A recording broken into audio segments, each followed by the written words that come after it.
Hello friends, ഓരോ നിമിഷവും നമ്മുടെ തലച്ചോർ രഹസ്യമായി നമ്മളെ തെറ്റിദ്ധരിപ്പിക്കുന്നുണ്ട്.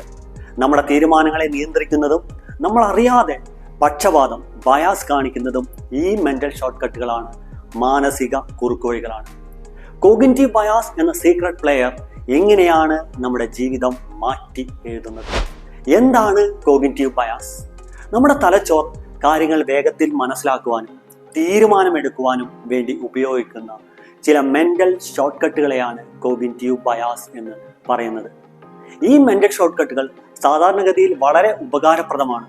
എന്നാൽ ചില സാഹചര്യങ്ങളിൽ ഇത് നമ്മളെ തെറ്റായ നിഗമനങ്ങളിലേക്കും തീരുമാനങ്ങളിലേക്കും നയിക്കുവാൻ സാധ്യതയുണ്ട്. നമ്മൾ അറിയാതെ തന്നെ നമ്മുടെ ചിന്തകളെയും കാഴ്ചപ്പാടുകളെയും ഇത് സ്വാധീനിക്കുന്നു. പലതരത്തിലുള്ള കോഗ്നിറ്റീവ് ബയാസുകളുണ്ട്. അവയിൽ ഒരു ചിന്താരീതിയാണ് കൺഫർമേഷൻ ബയാസ്. നമ്മുടെ നിലവിലുള്ള വിശ്വാസങ്ങളെ ശരിവയ്ക്കുന്ന വിവരങ്ങൾ മാത്രം തേടാനും അതിന് മുൻഗണന കൊടുക്കുവാനും നമ്മെ പ്രേരിപ്പിക്കുന്ന ഒരു പ്രവണതയാണിത്. ഉദാഹരണമായി, നിങ്ങൾ ഒരു പ്രത്യേക രാഷ്ട്രീയ പാർട്ടിയെ പിന്തുണയ്ക്കുന്നു എങ്കിൽ ആ പാർട്ടിയെ അനുകൂലിക്കുന്ന വാർത്തകളും പോസ്റ്റുകളും മാത്രം വായിക്കുകയും എതിർക്കുന്ന അഭിപ്രായങ്ങളെ അവഗണിക്കുകയും ചെയ്യുന്നു. ഇതാണ് കൺഫർമേഷൻ ബയാസ്. മറ്റൊരു ചിന്താരീതിയാണ് സ്റ്റിരിയോടൈപ്പിംഗ്. ഒരാളെ അല്ലെങ്കിൽ ഒരു കൂട്ടം ആളുകളെ അവരുടെ ചില പ്രത്യേക സ്വഭാവ സവിശേഷതകളുടെ അടിസ്ഥാനത്തിൽ മുൻകൂട്ടി വിലയിരുത്തുന്ന ഒരു പ്രവണതയാണിത്. ഉദാഹരണമായി, പെർട്ടിക്കുലർ ജോലി ചെയ്യുന്ന ഒരാൾക്ക് പ്രത്യേക സ്വഭാവമായിരിക്കും എന്ന ചിന്ത. ഉദാഹരണത്തിന്, ഒരു ലൈബ്രറിയിൽ വളരെ ശാന്തനും ചിട്ടയും ഉള്ള ആളായിരിക്കും എന്ന മുൻധാരണ വെച്ച് പുലർത്തുക. ഇതാണ് സ്റ്റിരിയോടൈപ്പിംഗ് എന്നതുകൊണ്ട് ഉദ്ദേശിക്കുന്നത്. മറ്റൊരു ചിന്താരീതിയാണ് അവൈലബിലിറ്റി ഹ്യൂറിസ്റ്റിക്.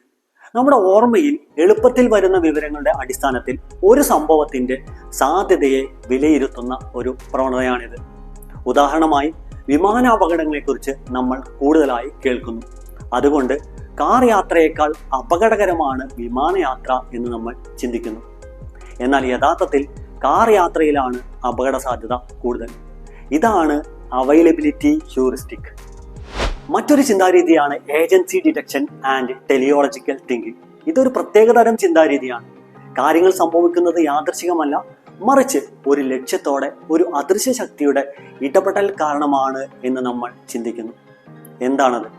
ഏതൊരു സംഭവത്തിനു പിന്നിലും ഒരു ഏജന്റ്, ദൈവം, ശക്തി, ആത്മാവ്, ചെകുത്താൻ എന്നിവ ഉണ്ട് എന്ന് നമ്മൾ പെട്ടെന്ന് ചിന്തിക്കുന്ന ഒരു പ്രവണതയാണിത്. ഉദാഹരണമായി, ശക്തമായ മഴ ലഭിക്കുമ്പോൾ അത് പ്രകൃതിയുടെ ഒരു പ്രതിഭാസമാണ് എന്ന് ചിന്തിക്കുന്നതിന് പകരം ദൈവം അനുഗ്രഹിച്ചത് കൊണ്ടാണ് മഴ ലഭിച്ചത് എന്ന് നമ്മൾ വിശ്വസിക്കുന്നു. അല്ലെങ്കിൽ ഒരു രോഗത്തിൽ നിന്ന് നമ്മൾ രക്ഷപ്പെടുമ്പോൾ അത് മരുന്നിന്റെ ഫലമല്ല, മറിച്ച് ദൈവത്തിന്റെ ഇടപെടലാണ് കാരണം എന്ന് നമ്മൾ കരുതുന്നു.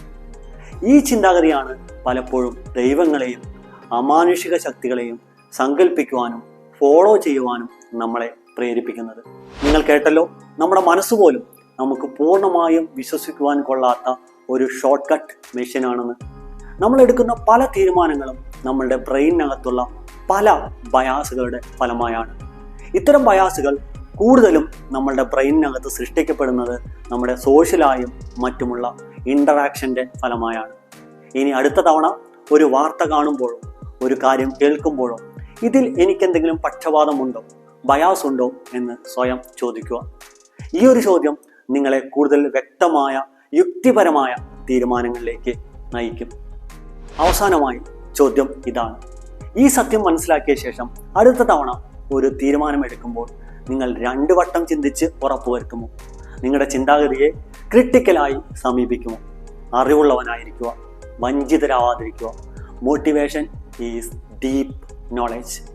അപ്പോൾ മറ്റൊരു വീഡിയോയുമായി വീണ്ടും കാണാം.